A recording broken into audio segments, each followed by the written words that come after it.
I was thirsty, so I went to the fridge for a water. I came back with coffee. Sounds about right. Okay. Hi friends, welcome back to the Avocado Toast Budget. If you're new here, my name is Lexa, and today we are going to dismantle some of the toxic personal finance advice that I absolutely hate. But I still keep seeing it spreading around the personal finance sphere. So I want to make sure to talk about it and let you know why I don't like it, or for whom I do not recommend. For whom I do not recommend, yeah. Who I don't recommend it to, whichever one of those is grammatically correct, and why that is the case. This video started off as like a toxic Dave Ramsey financial advice to avoid. A white man? No! Which I've done plenty of those here, and I will keep continuing to do as long as he just keeps spouting toxic advice.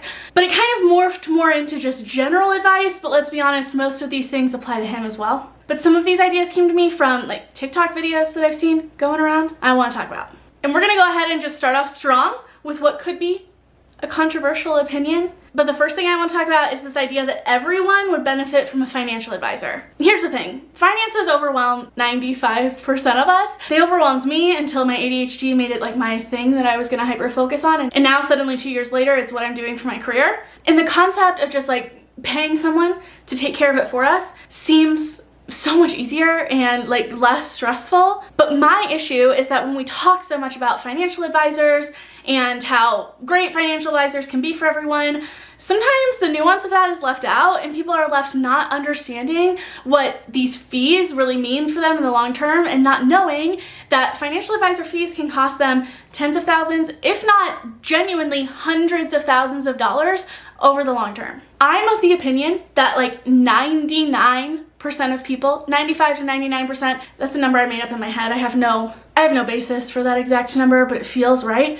The vast majority of people don't need a financial advisor. They just need accessible and relatable personal finance content, which is what I try to provide. And they need for financial concepts like investing and wealth building to be broken down into terms that they actually understand. And they need it to leave out all of the shit that they don't need to know. Investing and wealth building and personal finance in general seems so overwhelming to us because it was designed that way. It was designed to try to make sure that only a certain amount of people could access that information and could understand it and learn how to take advantage of it for themselves. Luckily now we have the internet, and we have awesome personal finance creators who are trying to make as much free and accessible content as possible. And we have awesome apps that are going to help you for way less than a financial advisor would. So in my opinion, instead of going with a financial advisor to help you, especially when it comes to investing, I would look at things like robo-advisors, which is like M1 Finance. If you've been here, you might have heard me talk about them. I genuinely love M1 Finance. I discovered them before I was ever a personal finance creator, and it was what got me into investing. And I swore that I was not going to worry about investing. I was like, that's for future Lexa to worry about, okay? That's like some advanced shit. This is intermediate, I'm beginner. And I started researching the app and kind of just dabbling a little bit in investing. It was so easy and intuitive that it got me to start investing, and I'm so thankful that I did because that money is built up so much over time, and it was way less complicated than I thought it was going to be. So maybe back in the day when investing was less accessible, we didn't have apps, it was worth the fees to just pay someone else to manage your money for you. But I hate that people see something like a 1% fee and that seems so small, right? A small, negligible 1% fee. Financial advisors, that's like the thing. They charge like 1% fees. A lot of them. We'll just go with that for this example because that's pretty common. What a lot of people don't realize is that 1% fee can add up to tens of thousands, if not hundreds of thousands of dollars over the term of your investing journey. And that is so much money that you're leaving on the table when there are apps like M1 Finance that don't charge any extra fees and have tons of expertly designed portfolios that their price, that the fees of those portfolios range to like from like 0.05% to like 0.08%, like way less than 1%. So even if you're overwhelmed with the thought of investing or building wealth or managing your money, I highly recommend taking just like 30 minutes to watch some videos. I have some step-by-step tutorials on M1 Finance, or just anything about like basics of investing, and see if maybe you feel a little bit more confident about it after you've dipped your toes into the water. You might be pleasantly surprised about how easily you can figure this out for yourself, and you can save yourself so much money and be able to use that money at retirement. You can retire earlier, or you can spend more money in your retirement. And since most of us, millennials, have literally nothing saved for retirement, stick with robo-advisors, forget financial advisors. The only exception to this is if like you won the lottery or you just came into like a great family inheritance that you didn't know about and you have shit tons of money that you have no idea what to do with, then fine, whatever. Pay someone to manage your money if you're worried about it, but for most of us, you don't need a financial advisor. If you're willing to spend extra money on a financial advisor, if anything, I would spend extra money on a financial course, an investing course online. That is going to walk you through step by step everything that you need to know, and it is going to save you so much money over the long term. Yes, I have a course. This isn't like a plug. I'm not just talking about my course. I'm talking about any course. There are tons of them out there that are amazing, and there are people who are experts in investing and in a certain field that will teach you in a way that makes sense to you and is going to cost you way less money over the long term. Okay, anyway, moving on. The next piece of toxic financial advice I want to talk about is that credit scores don't matter, especially if you're never going to be in debt again. If you are on a debt-free journey, there's a good chance that you have heard about this concept. Credit scores are an I love debt score. They don't matter. If you're going to be debt-free and you're never going to take on debt again, then why would you need a credit score? And that is such bullshit. I have very, very strong feelings about this one because this is definitely one that stemmed from Dave Ramsey, and I know tons of other people perpetuate it without understanding the implications and the consequences of saying that, because the implications and consequences are that you can really fuck up people's lives, and it pisses me off. Credit scores can matter in so many different ways. Even if you think that like you're, I don't know, gonna pay cash for a car and a house, and you must not be a small business owner who's ever gonna take out like a small business loan. Even if you plan on like paying cash forever, your credit score can still affect you. If you're a renter, you might not be able to rent. If you wanna get a high yield savings account, you might not be able to get a high yield savings account. Credit scores are far from the end all be all of measuring your success with money. They don't tell the whole story. And in a way, they do tell the history of how you've managed your debt, but they're far from an I love debt score, and they are important no matter what. And let's be honest here, even if you plan on being debt-free forever, no one knows what's gonna happen, and there might be certain situations in your life that you did not see coming.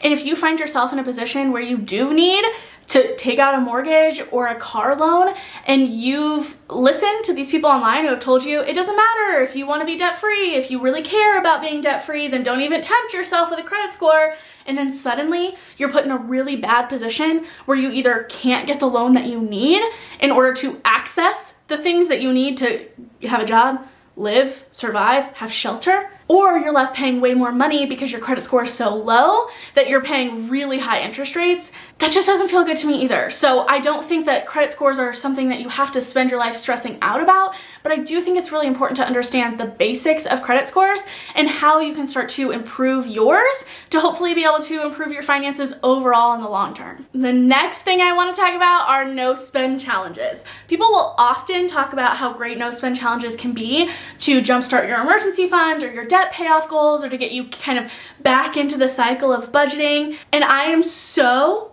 anti no spend goals that I want to talk about that. I made a video like a year and a half ago. I'll link that up here. I don't remember exactly what I said, but my guess is that I was probably trying to be more politically correct than I am now. At this point in my life, I don't care.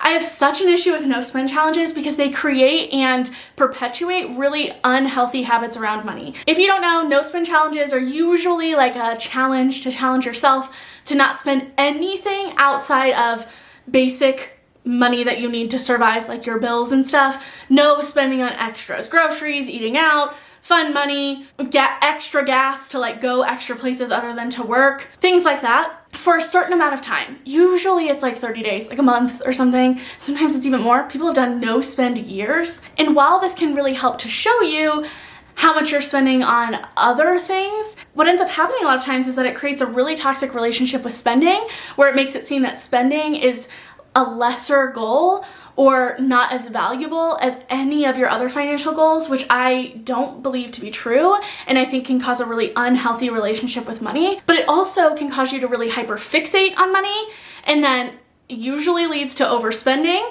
or it will lead you to feeling bad if you mess up or inevitably spend money when you weren't supposed to, quote unquote, during your no spend challenge. I got my master's degree in behavioral psychology, so I know the basics of human behavior and what establishes good habits and routines and helps us to change our behavior.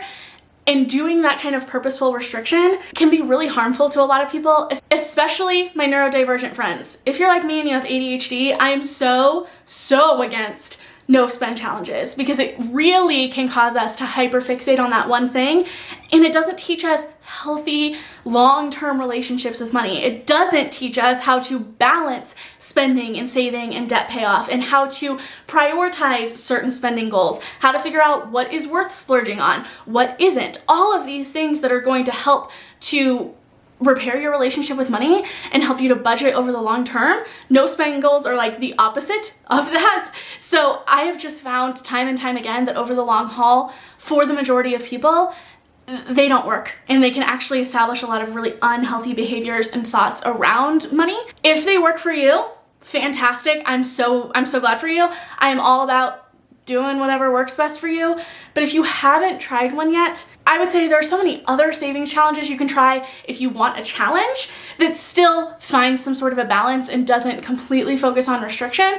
I would go with one of those instead. I also want to preface it here, I think I mentioned that in the big video I did about no spend challenges, that I am not talking about like people who genuinely don't have any money to spend on extras and who can only afford to spend money on basic things. I'm not talking about that. Okay, that's not your fault. That is not purposeful restriction. You are doing the best you can in a situation that you are in and that capitalism has put you in.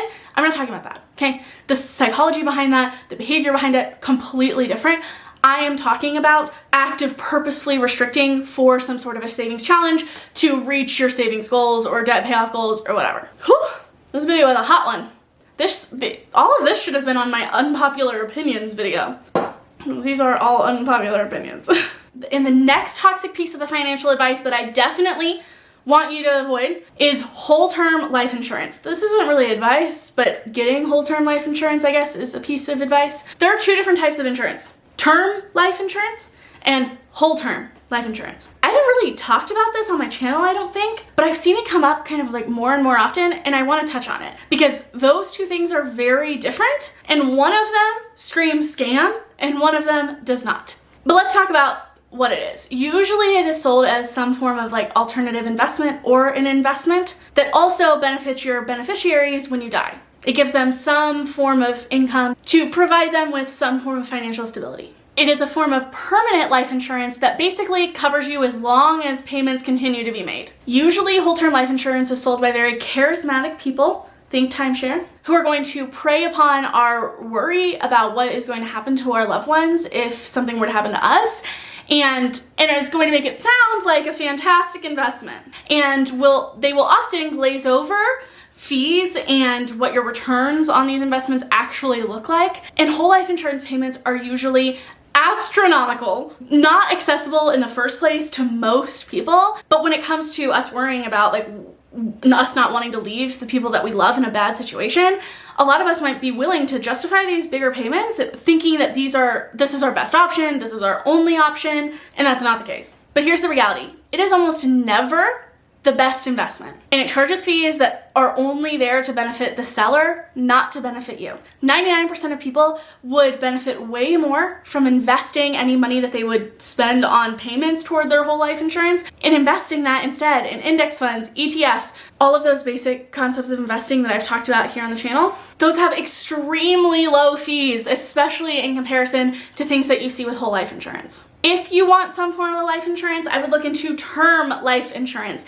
This usually covers you for like a certain amount of time, 10 years, 20 years, 30 years. The payments are so much lower, and that's usually what people are thinking about when they think of life insurance. It's basically there to help cover you until you're able to pay off of your debt and start building up wealth that could be used by your family if something were to happen to you in the future. Term life insurance, not a scam. Whole life insurance, scammy as shit. And the last piece of toxic financial advice that I want you to avoid is that all debt is bad.